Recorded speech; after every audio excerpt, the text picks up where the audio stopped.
Buenas tardes. Comenzamos nuestra transmisión del programa de estudio bíblico de los martes.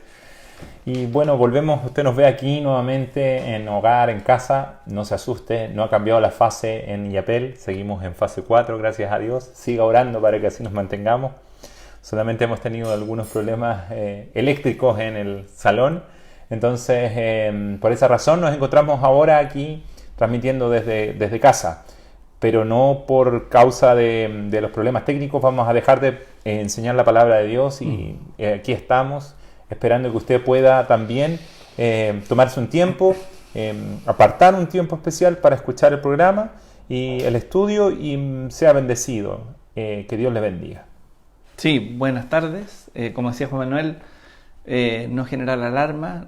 Lamentablemente tuvimos que suspender el tema presencial en el local por razón de un problema eléctrico, que los que estuvieron el domingo se pudieron dar cuenta que hay una fallita eléctrica que todavía no sabemos bien de qué se trata, pero esa es la razón por la cual hoy día estamos nuevamente desde casa transmitiendo y lo importante, como decía Juan Manuel, es poder llegar hasta ustedes con el estudio que corresponde y bueno, abrimos el canal de Facebook para el análisis, ¿cierto? Y el comentario que ustedes quieran hacer, las preguntas que quieran hacer. Aquí tenemos un fiel escudero, Jeremías Ávila, que nos va a ayudar en ese sentido. Lo mismo si no se escucha bien o si hay algún problema técnico, le rogamos que nos lo haga saber para poder intentar solucionarlo. Por lo menos la voluntad la tenemos de intentar solucionarlo y salir de la mejor forma posible desde el punto de vista técnico y sobre todo, y mayor aún, desde el punto de vista del estudio de la palabra, que es lo que nos convoca. Así es, vamos a orar entonces. Pedimos disculpas a quienes no pudimos avisar a tiempo. Si alguno llegó a lo mejor al local, esto fue de última hora. Pretendíamos tener listo ya, pero no se pudo reparar el problema eléctrico. Pero bueno, aquí estamos, como dice Rodrigo, así que vamos a orar para pedirle a Dios que nos guíe, que nos conforte con su palabra y que podamos ser por Él enseñados. Oremos, hermanos. Padre, gracias por tu amor, gracias por tu fidelidad, gracias, Señor, porque tú nos sostienes. Bendecimos tu nombre y tu palabra, Dios, creyendo y confiando en tu amor y en tu fidelidad. Te ruego, Padre, que el día de hoy nos permitas oír tu voz, nos permitas ser por ella corregidos, ser por ella encaminados, ser por ella, Señor, ser corregidos en nuestro pensamiento, nuestra meditación, Señor, sea tu palabra, sea tu verdad. Gracias, Señor, porque siempre estás con nosotros. Sí, Señor. Tú no nos dejas, Señor. Tú caminas, Señor, junto a nosotros y por eso estamos aquí. Bendigo a mis hermanos, te ruego por aquellos que van a escuchar este estudio, que puedan ser fortalecidos, que puedan ser bendecidos, que puedan recibir, Señor, la enseñanza y sus corazones se gocen en ti. En el nombre de Jesús, amén. Amén. Busque su Biblia, segunda de Timoteo, estamos ya al final, ya casi en el capítulo 4. En el capítulo 4, perdón, casi al final de esta epístola, esta carta, la segunda carta que Pablo le escribe a Timoteo, y hoy vamos a analizar solo 3 versículos, pero muy potentes, muy interesantes, así que yo le pido que esté muy atento. Vamos a leer segunda de Timoteo del capítulo 4 del versículo 6 al 8, y Rodrigo nos va a leer en esta oportunidad. Ahí sí. Bueno, leemos entonces segunda de Timoteo, como decía Juan Manuel, capítulo 4, del verso 6 al 8. Dice: porque yo ya estoy para ser sacrificado, y el tiempo de mi partida está cercano. He peleado la buena batalla, he acabado la carrera, he guardado la fe. Por lo demás, me está guardada la corona de justicia, la cual me dará el Señor, juez justo, en aquel día. Y no solo a mí, sino también a todos los que aman su venida. Amén. Amén. Debemos, antes de empezar a analizar, recordar el contexto. Es muy importante siempre situarnos en el contexto de lo que estamos leyendo, porque si no podemos interpretar cosas completamente erradas y nos podemos equivocar. Muchos cometen este error, encuentran cosas que la Biblia nunca ha hablado algunos fanáticos de extraterrestres y otro tipo de cosas extrañas, les gusta buscar en la Biblia cosas fuera de contexto. Para nosotros no cometer ese error, tenemos que acordarnos, ¿qué es esto? Esto es una carta que Pablo está escribiendo a Timoteo. ¿En qué circunstancias? Pablo está en una cárcel, encarcelado por causa de Cristo. ¿Quién es Timoteo? Timoteo es su fiel discípulo y una persona que él ha comisionado para continuar con la tarea que Pablo estaba llevando. ¿Cuál tarea? Predicar el Evangelio, enseñar el mensaje de Jesucristo en toda la tierra, en todo lugar. Pablo había predicado por prácticamente toda Europa y donde él había ido había establecido iglesias. Y en esas iglesias él había establecido ancianos y personas que eran encargadas de velar porque la correcta doctrina, la enseñanza del Evangelio de Jesucristo fuera impartida de manera apropiada, de manera santa, sin tergiversarse, sin dañarse.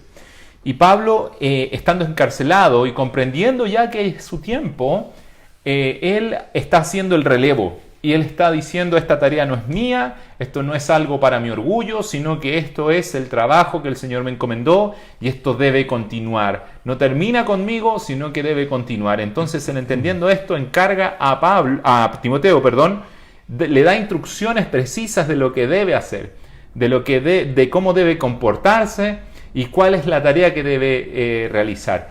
Entendiendo y recordando también que era un tiempo donde se empezaban a manifestar los primeros apóstatas, las primeras personas que, estando dentro de la iglesia, después se rebelaban contra el Evangelio, y otras que querían tergiversar el Evangelio hablando mentiras, hablando falsedades respecto a Jesucristo, respecto a la resurrección, por ejemplo. Entonces Pablo le indica, como vimos en los versículos anteriores, le dice, predica la palabra. El mejor antídoto para toda falsa doctrina es predicar la palabra, es predicar el Evangelio. El mejor antídoto para la falsa enseñanza es predicar la verdad. Entonces Pablo le dice a Timoteo, predica la palabra, no dejes de hacerlo. Insta a tiempo y fuera de tiempo, sigue haciéndolo. Van a venir tiempos en los cuales la gente se va a apartar de la verdad. Tú no dejes de predicar, no dejes de hablar. Van a aparecer hombres que van a hablar fábulas y van a hablar cosas que van a encantar y van a engañar, pero tú no dejes de hablar la verdad. Y ahora dice el versículo 6, yo ya estoy para ser sacrificado. Él entiende que llegó su tiempo y no malinterpretemos, estas no son las palabras de un hombre deprimido, estas no son las palabras de un hombre que ya no quiere vivir, son las palabras de un hombre que está consciente de su realidad. ¿Cuál es la realidad? Que él está siendo juzgado. Probablemente él está ya en un tiempo frente al emperador Nerón.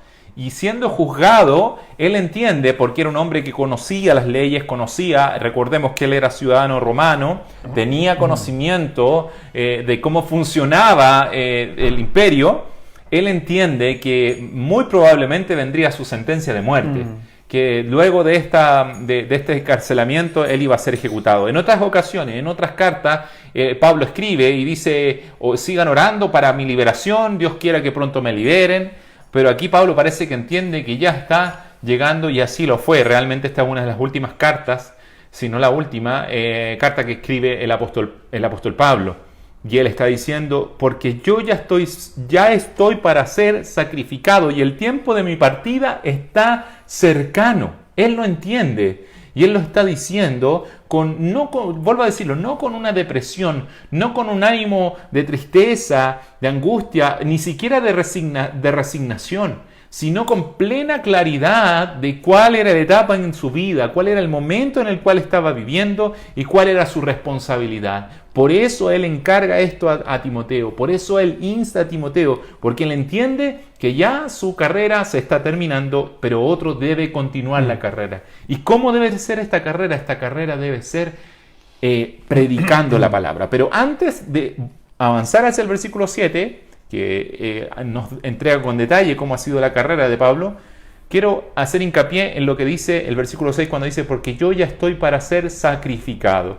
Esa palabra sacrificado no lo dice en el sentido de que él iba a ser usado como un sacrificio por los romanos, como una especie de culto satánico o una idolatría, sino al contrario, él lo expone como que haciendo la rememoranza de los sacrificios que se hacían en el antiguo pacto o en Israel, donde un animal era sacrificado y era su sangre rociada sobre el altar como una ofrenda, o a veces vino era lanzado al cielo como una ofrenda. Ese es el sentido que Pablo está usando cuando dice para ser sacrificado o para ser entregado en libación, es lo que él está diciendo. En ese sentido, él está entendiendo que su vida ha sido puesta como una ofrenda a Dios, que él ha ofrendado toda su vida, todo su caminar, y su muerte no es una derrota en ningún caso. Eso es lo maravilloso. Para él su muerte no es algo, ser sacrificado no es como nosotros a lo mejor lo podemos ver, como algo duro, algo difícil. El ser sacrificado es un sacrificio, es algo que me va a doler y me va a costar. No, él lo está diciendo en el lenguaje de Pablo y en la mente de Pablo, lo está diciendo con gozo, en el sentido de que su vida está siendo puesta como ofrenda para Dios, que él ha sido ofrendado completamente y ahora va a ser fue ofrendado completamente en su tiempo, en su dinero, en sus fuerzas, predicó en todo lugar y ahora va a ser ofrendado totalmente, físicamente, al morir por la causa de Jesucristo. Sí, yo creo que es útil ponernos en contexto, como siempre, ¿cierto? Así es. Juan Manuel lo ha dicho en otros estudios, reglas de interpretación de la Biblia, reglas de exégesis, que es la palabra que utilizamos, ¿cierto?, para entender lo que la Biblia nos quiere decir.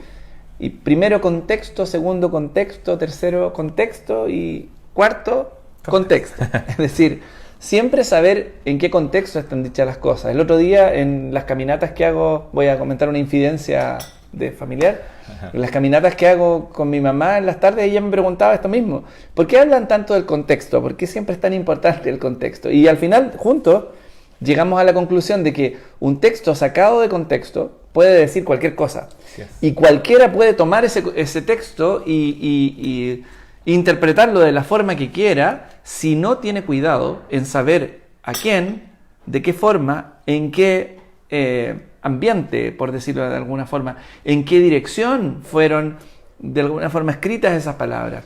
Estamos leyendo una carta que es personal, sí, que se ha hecho pública y que nos ha instruido durante todo esto. De hecho, nos han servido las cartas de Pablo a Timoteo para hacer estudios acerca de doctrina. Y Pablo le está hablando a su hijo espiritual, como le dice en alguna de esas cartas, Timoteo, con afecto.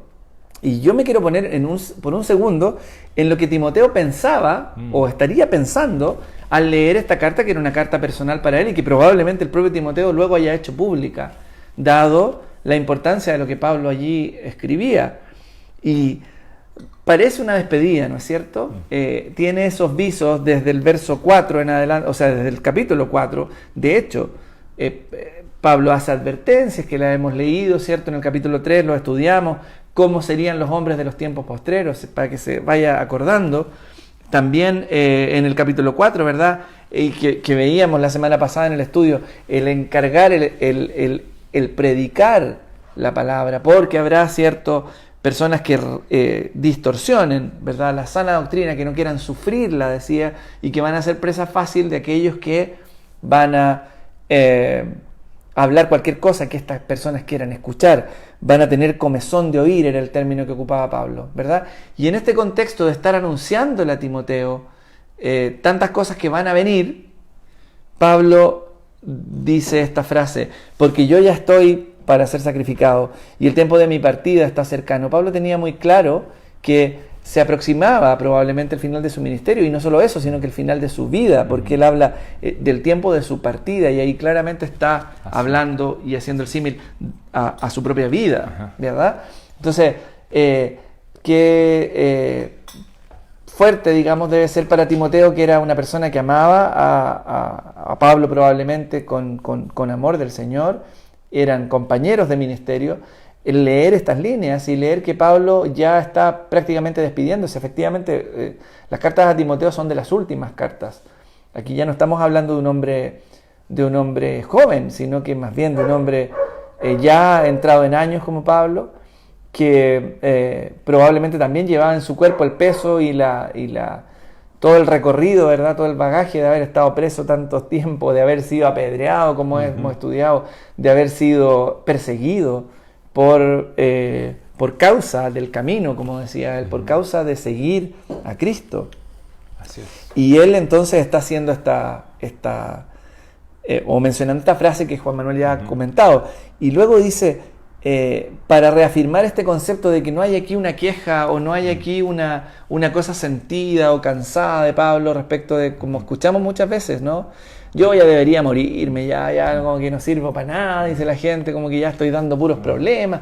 O muchos que son jóvenes y ven y se proyectan en los más ancianos, dicen, a mí no me gustaría vivir tanto, yo creo que uno debiera vivir hasta una edad donde uno sea funcional.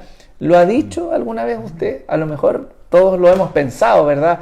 En no dar problemas, en no de alguna forma ser una carga para otros o para nosotros mismos, no tener un tiempo, lo que hoy día llamamos calidad de vida. Sin embargo, no vemos nada de eso en lo que Pablo está diciendo. Él en ningún momento alude a su persona, sino que está hablando de una carrera que termina para él, pero en la cual él ha participado. Hace el símil, ¿verdad? Con este final de una historia, final de una vida, pero él está dando una descripción de qué es lo que ha hecho, de qué ha sido de él durante su vida. ¿Y qué dice Pablo? He peleado la buena batalla, he acabado la carrera, he guardado la fe. Sí. Qué hermosa declaración de un hombre en las circunstancias de Pablo, recuerde el contexto, preso por mucho tiempo, de cárcel en cárcel, viajando a Roma porque él pidió, ¿verdad?, ser juzgado allí como ciudadano romano. Y pese a ello, que él tenga este testimonio de su vida, no de queja, sino que de satisfacción, de algún modo, de lo que él ha podido realizar. ¿Qué es lo primero que dice? He peleado la buena batalla, he dado la pelea, he estado en el frente, me he enfrentado, no solo contra hombres, él lo describe muchas veces, ¿no? Sí. He tenido problemas con los de dentro, con los de fuera, he sido azotado, sí. ¿Cuántas veces dice? 30 veces menos 2, 40 veces menos 2, por causa del Señor. Fue apedreado, como ya lo hemos dicho, lo pasó pésimo, estuvo preso en cárceles no cómodas, ¿cierto? Que eran muchas veces, tenían contigüidad con las cloacas y muchos historiadores dicen que el agua servida, los romanos fueron de los primeros que en su imperio popularizaron las alcantarillas y tenía conexión, ¿verdad? Y el agua servida filtraba hacia las mazmorras donde estaban los presos y no solo eran malolientes las cárceles por sí mismas, sino que porque además contenían probablemente desechos, esas aguas que filtraban, eran aguas que estaban contaminadas y no era un entorno fácil. No era nuestro entorno, lo digo con una quizá pesadumbre personal en términos de decir cuántas veces nosotros esbozamos tan fácilmente una queja frente al Señor por circunstancias que no tienen ni un décimo de lo que vivía Pablo y vemos a este hombre sin quejarse, declarando verdades tan hermosas acerca de su propia vida y siendo capaz de decirlas, aún siendo ya un hombre anciano. Y quiero remarcar el 7 porque dice eso, he peleado la buena batalla, he acabado la carrera, está hablando, ¿cierto?, de proseguir a algo, una carrera no tiene sentido si no hay una meta por delante, por lo tanto es carrera, independiente de que sea de velocidad o que sea una carrera de resistencia, sabemos que hay carreras que son distintas, el velocista no corre igual que el maratonista, ¿cierto? Uno corre 5.000 metros, el otro corre o más, ¿cuántos son? Bueno, muchos kilómetros, no tengo 43 kilómetros creo que son la maratón. Y hay una carrera de 100 metros planos. Pero ¿qué tienen en común ambas? Porque Pablo menciona el ejemplo de la carrera, que tienen una meta, que tienen un final, que van hacia un punto, desde un punto hacia otro punto. Y es lo que ha hecho Pablo. Y lo ha hecho guardando la fe, que es como completa. Y esto no se detiene allí porque en el verso 8 vienen aún cosas más hermosas que Pablo declara de lo que incluso está por venir. Sí, mira, antes de avanzar hacia el 8, me quedo dando vuelta a lo que tú mencionabas de tu influencia con tu mamá respecto a por qué es tan importante el contexto, porque me parece una muy buena pregunta, que debiéramos todos hacernos esa pregunta. Bueno, las personas de mayor edad muchas veces tienen esa gracia de hacer las preguntas que parecen obvias, pero no son tan obvias, que son precisas. Y yo creo que debemos hacernos esa pregunta, ¿por qué? ¿Por qué tan importante el contexto? Para que entendamos y valoremos realmente lo que estamos diciendo. Esto no es una simple regla de interpretación, sino que no podemos entender lo que está diciendo el texto si no tenemos el contexto. Así de sencillo. No podemos entender lo que Pablo quiere transmitir y por lo tanto, como aquí lo está haciendo Pablo, está haciendo un traspaso de como el que corre, el atleta que pasa el testimonio que se llamaba, ¿cierto? Recuerda estas carreras de posta en que se pasaba el testimonio. Pablo lo que está haciendo en este momento es pasar el testimonio al que venía después. Y nosotros, Iglesia de Jesucristo hoy en día, debemos entender que eso es lo que nosotros estamos recibiendo cuando tomamos la Biblia y la estudiamos y la leemos. Estamos recibiendo, ahora a nosotros nos toca el testimonio. Es tremendo esto que estoy diciendo. Es tremendo pensar que Dios está permitiendo que su palabra llegue a nuestras vidas y que nosotros la transmitamos. Lo que estamos haciendo es recibir de otro para entregar también a otro. No estamos aquí sentados para hablarles de nuestra revelación, de nuestro pensamiento, de nuestra erudición. Estamos aquí sentados para hablar juntos lo que la palabra de Dios dice, para hacer el traspaso de este maravilloso testimonio. Eso fue lo que Pablo le estaba diciendo a Timoteo. Le estaba diciendo a Timoteo, tú predica la palabra a tiempo y fuera de tiempo. Sigue haciendo el trabajo que yo he hecho. Y lo refuerza y dice, para que de alguna forma no nos quede duda de cómo Pablo se dedicó al ministerio, cómo fue su trabajo. Él trae a la memoria un poco la figura de los luchadores de las Olimpiadas, ¿cierto? Esta figura del atleta que también él ocupa en otras cartas. Dice, he peleado la batalla. He acabado la carrera. Está hablando como de un atleta. Me gustaría poder leerle este mismo pasaje en otra versión que dice, he luchado por obedecer a Dios en todo. Lo he logrado. He llegado a la meta. Y en ningún momento he dejado de confiar en Dios. Pelear la buena batalla, obedecer a Dios, hacer esta competencia, fui en esta lucha, porque la verdad es que usted y yo estamos en esta vida, y mientras estemos en esta vida y estemos en este mundo, vamos a estar en una lucha. En una lucha constante, incesante, que no da tregua, entre la luz y las tinieblas, entre el Espíritu Santo que habita en nosotros y nuestra naturaleza carnal, que nos quiere llevar a vivir en nuestra carne, que nos quiere llevar a vivir en pecados, pero el Espíritu de Dios que está en nosotros nos impulsa, nos mueve a arrepentirnos y a buscar a Dios, a estar en comunión con Él. Así es. Pablo dice, yo he peleado la buena batalla, y sin duda que él la había peleado. La peleó a veces contra sí mismo, contra su propio cuerpo, contra su cansancio, contra su desgaste. No dejó de servir al Señor. He acabado la carrera. Tenía una meta clara, como estaba diciendo Rodrigo. Tenía una meta delante de sus ojos y nunca dejó de correr. Fue una carrera de largo aliento en este caso. Hay quienes en su ministerio, en su vida, tienen carreras 100 metros planos, por así decirlo. Hay cristianos que se convierten, tal vez en los últimos de sus días o en algún momento de su vida, hay una conversión y un crecimiento espiritual muy rápido y al poco tiempo fallecen o mueren. Es como una carrera de 100 metros planos. Pero hay otros que tienen una carrera un poquitito más larga. Hay otros que corren, como tú bien dabas el ejemplo, a una velocidad diferente. a una velocidad mucho más lento, pero es una velocidad que se requiere o que es necesaria porque el avance que requiere o el tiempo que va a estar es mucho más largo. Pero independiente, el que corre no deja de correr ¿hasta cuándo? Hasta que llega a la meta.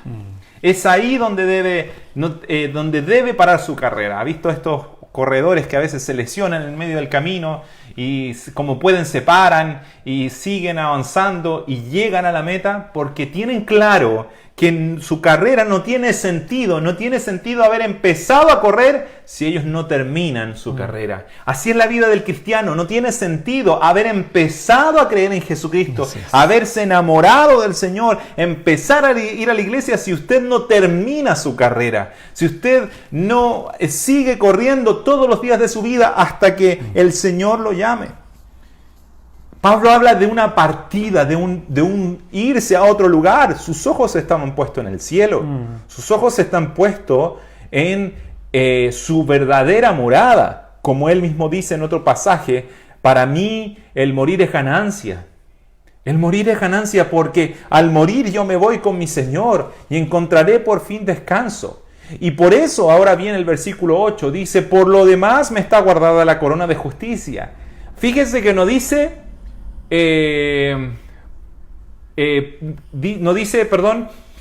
por eso me está guardada la corona de justicia. Si dijera por eso, esto sería como una especie de salvación por obra. O sea que Pablo se ganó esta corona porque él peleó la batalla, porque él acabó la carrera y ha guardado la fe. Pero ojo con las palabras que usa la Biblia. Dice por lo demás, no dice por eso. Y esto es muy importante, es un detalle, pero que de verdad es muy importante. Porque Pablo no está diciendo que él se ha ganado algo del cielo con su esfuerzo. Él está diciendo que ha vivido como un corredor, como un luchador, que ha dado su vida.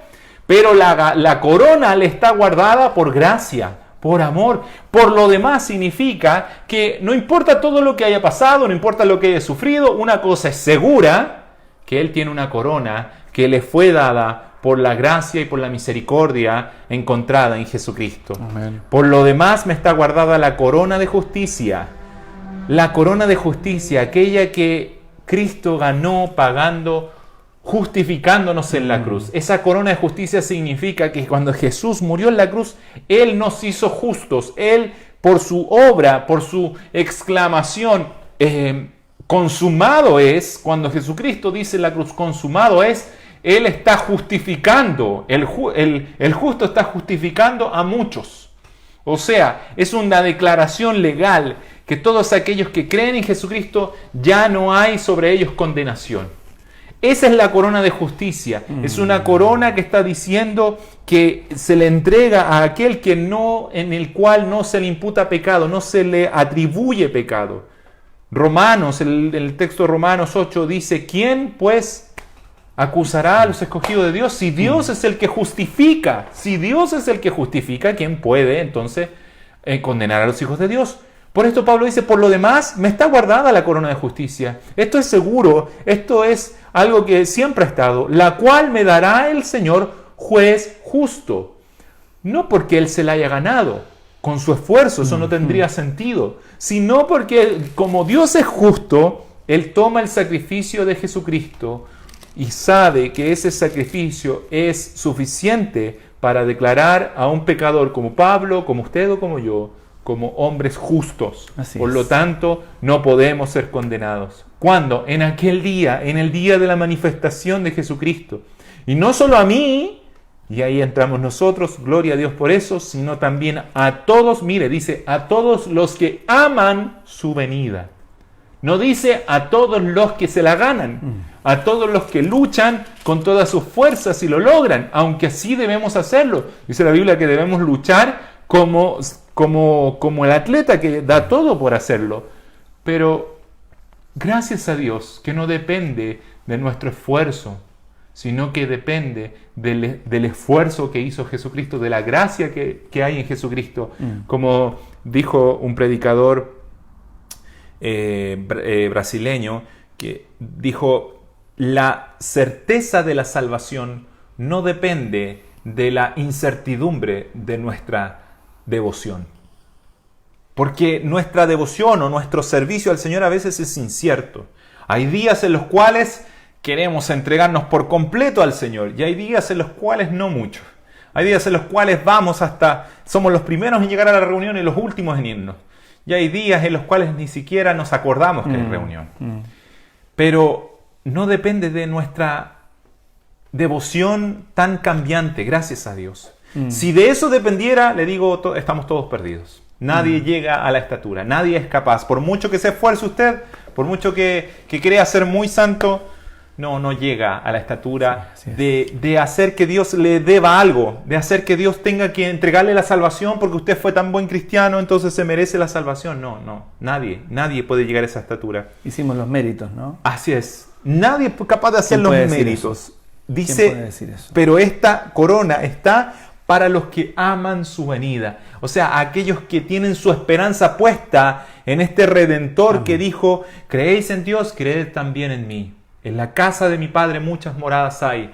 Voy pues a preparar morada para ustedes. ¿Quién fue a preparar morada para nosotros? Nuestro Salvador. ¿Quién es el que hace posible que nosotros entremos en el cielo? Nuestro Salvador. Así es. Entonces nosotros esperamos en Él, tenemos nuestra esperanza en Él. En esta vida nos santificamos, luchamos, no hay una contradicción en eso. Por el contrario, nos dedicamos más y más porque tenemos la certeza de que aquel que prometió cumplirá su promesa y vendrá por todos aquellos que aman su venida.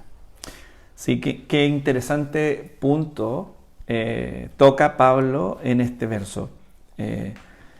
¿Verdad? Yo en el anterior verso, en el 7, hacía la mención de que venía algo, además de hermoso, tiene que ver, es tan práctico, ¿no? Esto de la salvación por obras o por gracia es un tema añejo y muchas veces discutido doctrinalmente, y no ha habido solo dos posiciones, ha habido muchísimas.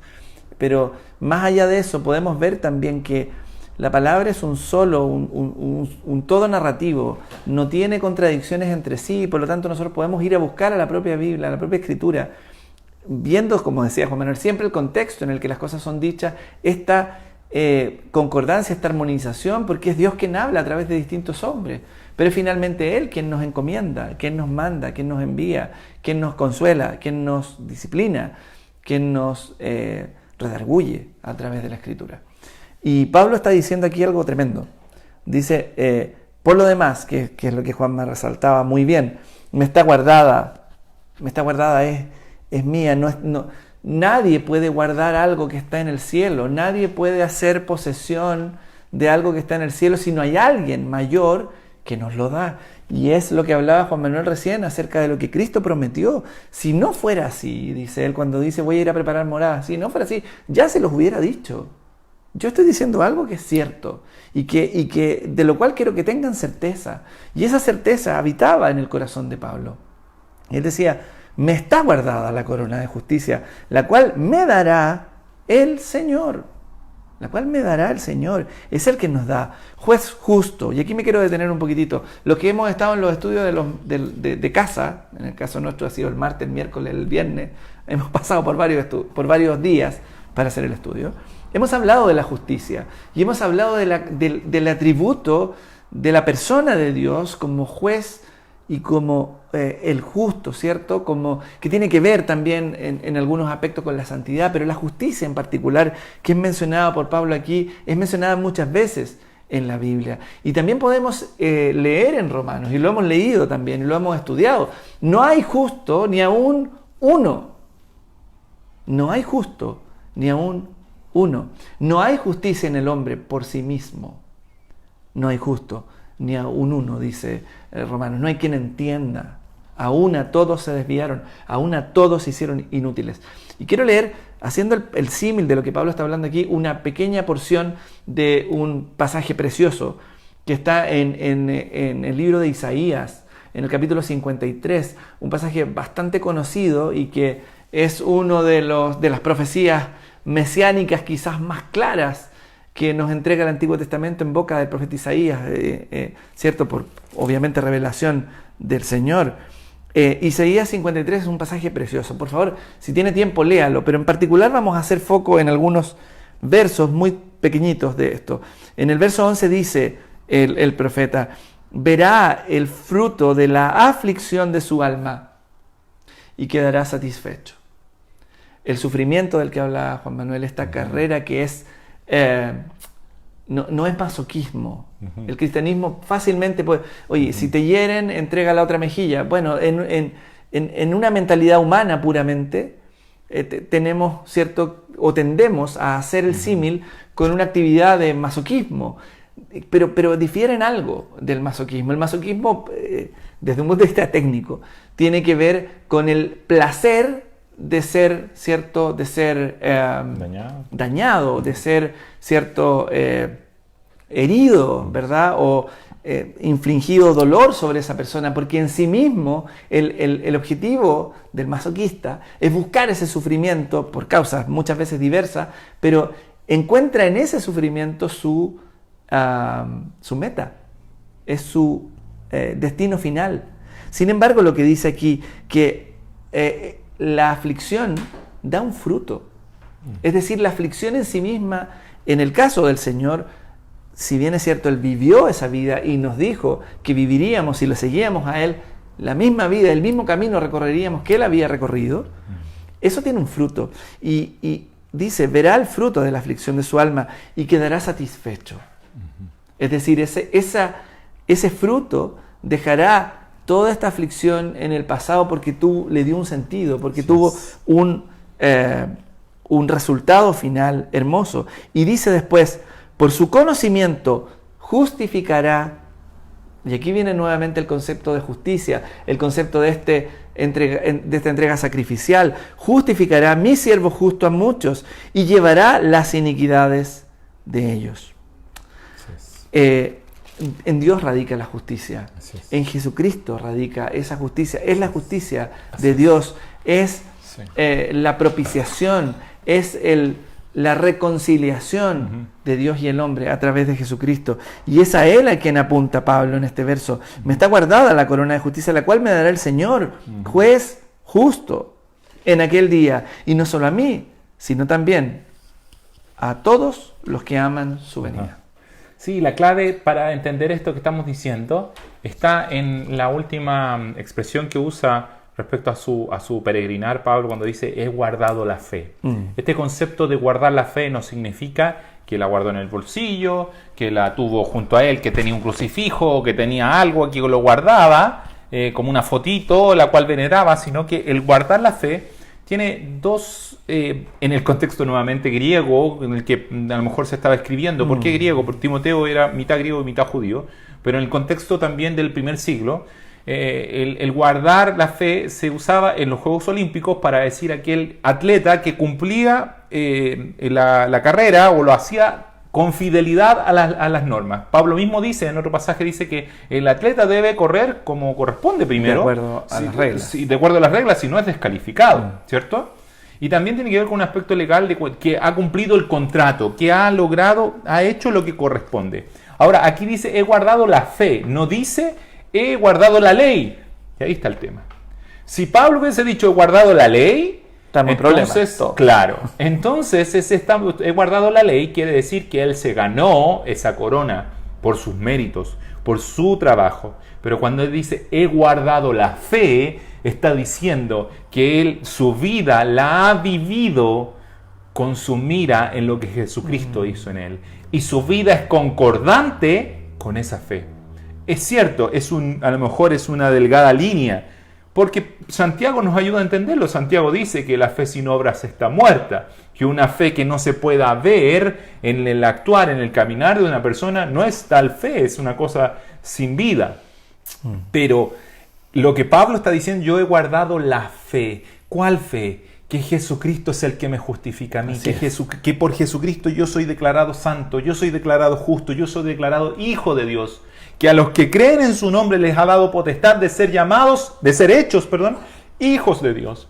Entonces Pablo ha guardado la fe, o sea, ha vivido como un hijo de Dios, ha vivido como alguien que cree que por Jesucristo él ha sido santificado, justificado, y por eso él ha perseverado y hasta el día de su muerte y confía en que Dios va a cumplir con su parte del contrato. Nuestra parte del contrato sería creer en el sacrificio de Jesucristo. Así es. Y la parte del contrato de Dios, que es prácticamente toda, es cumplir su promesa. Cumplir la promesa que Dios hizo. Dios es un Dios fiel a su promesa. Fue fiel con Abraham, fue fiel con Isaac, fue fiel con Jacob. Fue fiel con el pueblo de Israel, fue fiel con Moisés, fue fiel con David.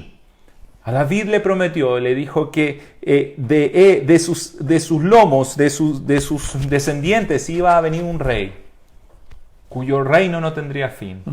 Y ese rey es Jesucristo el Señor. Y Él es fiel para cumplir sus promesas. Y por eso Pablo dice, guardado la fe. Le invito a usted, a cada uno de nosotros, a que hagamos lo mismo. A que corramos la carrera que tenemos por delante, cada uno de nosotros, con paciencia. Dios sabe cuándo llamará a cada uno. Dios nos permita tener claridad y llegar a una buena vejez, pero guardando la fe, entregando nuestra vida en servicio a nuestro Señor. Porque eso sí que es vida. Vivir para Cristo. Jesucristo lo dijo así. El que quiera hallar su vida, la perderá, pero el que la pierda por causa de mí, la hallará. Así que yo le invito a entregar su vida al Señor, a entregar sus planes, su futuro, la edad que tenga. Sea usted joven, sea usted un adulto, sea usted un anciano. La vida que tiene cada día, entréguesela al Señor. Amén. Désela. Y corra esta carrera en fe, creyendo que el Señor cumplirá su promesa de que todo aquel que viene a Él, Él no le echa fuera. Que todo aquel que cree en Él, aunque esté muerto, vivirá. Sí. Así que corra la carrera, pelee la buena batalla, acabe esta carrera guardando la fe. No sé yo quiero hacer... Bueno, a partir de este estudio, y usted ve 3 versículos, pero es tanto y tan profundo el contenido de la carta de Pablo a Timoteo, que uno podría estar horas hablando de esto. Hay otros conceptos que reafirman lo que Pablo está diciendo, guardado la fe. El justo por la fe vivirá. Así es. Es decir, no dice el justo por las obras o el justo por su cumplimiento a la ley o por su... La ley denuncia quiénes somos. La ley es un reflejo de la perfección de Dios y denuncia nuestra condición pecaminosa. La fe en Jesucristo es la que nos da vida, porque nos imputa la justicia de Jesucristo a nosotros que somos injustos y nos hace justos a partir de creer en el Señor. Y las obras vienen a posterior, son una consecuencia de esa justicia, o de esa fe más bien. Es el fruto, ¿verdad? Cuando el Señor dice, por sus frutos los conoceréis, está hablando, precisamente está enfatizando en que son una consecuencia y no la moneda de cambio que usted va a ir a darle a Dios y le va a decir, oye, mira, he hecho tal cosa, he pagado tal cosa, tienes que darme mi premio. Pablo en ningún momento lo dice de ese modo. Entonces, cuando uno entiende lo que creo dijo en algún momento un predicador famoso que se llamaba Charles Spurgeon, que lo citamos muy seguido, él decía algo así como: me miro a mí mismo y veo imposible salvarme, y veo a Cristo y veo imposible perderme. Yes.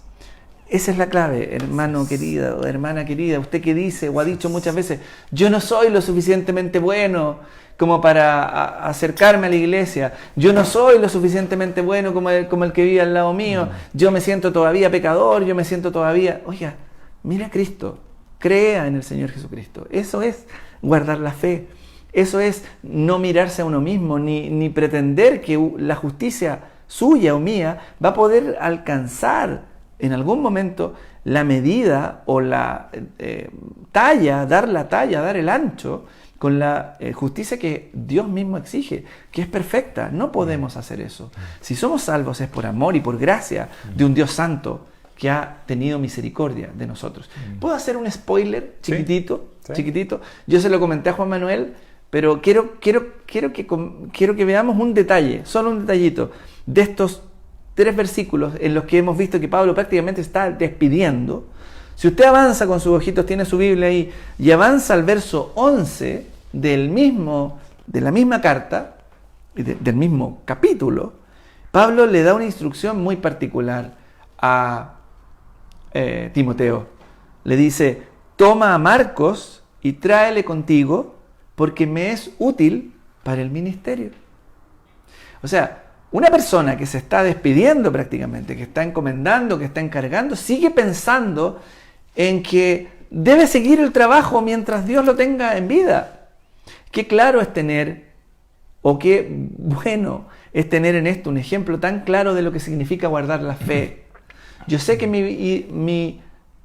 probablemente dice Pablo, mi ida de este mundo está próxima. Pero mientras esté aquí, tengo que seguir. Y tengo que seguir. Y por favor, tráeme a Marcos, tráelo conmigo, porque me es útil para el ministerio. Qué tremenda enseñanza nos deja. Y probablemente en el próximo estudio, cuando analicemos esto, volvamos a tomar este tema y volvamos a volver, porque es útil, volvamos atrás un poco, porque es útil entender que cuando uno tiene claro que está sirviendo a un Dios vivo, debe hacerlo hasta el último aliento, hasta el último suspiro, hasta que Dios tenga bien tenernos en esta tierra. Lo serviremos de maneras diferentes, lo iremos, no sé, a lo mejor la vejez no nos van a acompañar las fuerzas para ir y hablar como lo hacemos ahora que somos jóvenes, ¿cierto? Amén. Amén. O no tan jóvenes, pero probablemente haya formas de honrar al Señor con nuestra vida hasta el último de nuestros días, sea en un lecho de enfermedad, sea como en este caso Pablo en la cárcel, sea en una circunstancia que nosotros nunca pensamos. Teníamos hermosos sueños, pero finalmente la vida que el Señor nos permitió vivir no fue parecida a lo que nosotros pensábamos. No importa. Aquí no hay referencia a la vida personal de Pablo. Él está hablando de una batalla que ha vivido a pesar y en medio de sus circunstancias que fueron adversas. Así es, así es. Lo mejor de todo es que Dios está con nosotros. No puedo dejar de recordar las palabras que Jesucristo le dice a Pablo mismo. Le dice, predica la palabra. Le dice, yo estoy contigo. Yo estoy contigo y el Señor es quien nos prometió esto. Y yo estaré con vosotros todos los días hasta el fin del mundo. Entonces podemos descansar, entonces podemos saber que no depende de nuestra capacidad, sino que debemos creer en que Dios es poderoso para hacer mucho más abundantemente de lo que pedimos o entendemos, según la potencia que opera en nosotros los que creemos. Así es que oremos y digámosle al Señor que haga su obra en nosotros, que se haga su voluntad, aquí en la tierra como es hecha en los cielos. Amén. Y que podamos ser verdaderos siervos para su gloria. Oremos. Padre bendito, cuán buena y cuán dulce es tu palabra. Gracias por tenerla con nosotros. Gracias por hablarnos. Gracias por guiarnos. Gracias, Señor, por la vida de hombres y mujeres que fueron fieles hasta la muerte. Sí, Señor, que nosotros nos vemos tan pequeños al lado de ellos. Sí, pero no es que ellos hayan sido más grandes. No es que ellos hayan sido más especiales o diferentes o de otro tipo de nacionalidad o de otra clase de seres humanos. Eras tú en ellos. Era tu gracia, era tu poder obrando en ellos. Y tu gracia y tu poder hizo de hombres simples, de hombres débiles, de hombres frágiles, hombres extraordinarios, hombres y mujeres que transformaron la historia de la humanidad. Señor, nosotros no somos para nada mejores que ellos, Señor, pero creemos en ti y sabemos que tú eres poderoso para hacer también maravillas con estos pequeños que somos nosotros. Amén. Pidiéndote, Señor, que te glorifiques aquí en este tiempo, en nuestra generación, en este tiempo que nos ha tocado vivir, en una generación que es dura y que es contumaz y que insiste en pecar y en rebelarse contra ti, en una generación que ha decidido darte la espalda, Señor, y entregarse a los placeres y a los deseos de sus ojos y de la carne, Señor, a la lascivia y a la inmundicia. Pero que tu gracia sea sobre nosotros, Dios, para resplandecer como luminares en medio de las tinieblas, Señor, para tu gloria y para tu honra. Venga a nosotros tu reino, Padre del cielo, Padre eterno. Venga a nosotros tu reino y hágase tu voluntad aquí en la tierra como es hecha en los cielos. En el nombre de Jesucristo el Señor. Amén. Amén. Que Dios les bendiga y nos vemos este domingo a las 11 de la mañana, 11:30, transmitiendo, si Dios lo permite. Amén. Bendiciones.